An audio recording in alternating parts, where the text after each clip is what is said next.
তোমরা যারা বিয়ে করো নাই, যুবকদেরকে বলছি, বিয়ের সময় বদনা থেকে নিয়ে এসি পর্যন্ত সব দিতে হবে। এরকম ইতরের মতো ছোট লোকে মন মানসিকতা দেখাবে না।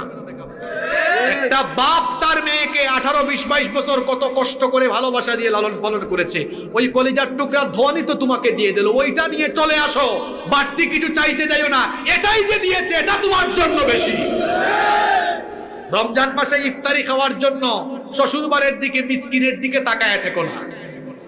কুরবানির ঈদ আসলে শ্বশুর বাড়ি থেকে রান আসবে, তাকায় থেকো না। এই সকল রুসুম ইসলাম বানায় নাই, এগুলো মানুষ নামের কিছু অমানুষ বানিয়ে সমাজকে কলুষিত করে ফেলেছে। এগুলোর কারণে দাম্পত্য কলহ বাড়ছে, সামাজিক বিশৃঙ্খলা বাড়ছে। বলতে পারবেন চেয়ারম্যান সাহেব আর মেম্বার সাহেবরা, কারণ তারা এই সমাজের বিচার আচার করেন। তারা জানেন এইসব বিচার আচার, যৌতুকের বিচার, পরিবারের হাজব্যান্ড ওয়াইফের ঝগড়াঝাটি, কি বলেন মেম্বার সাহেব, চেয়ারম্যান সাহেব, এগুলো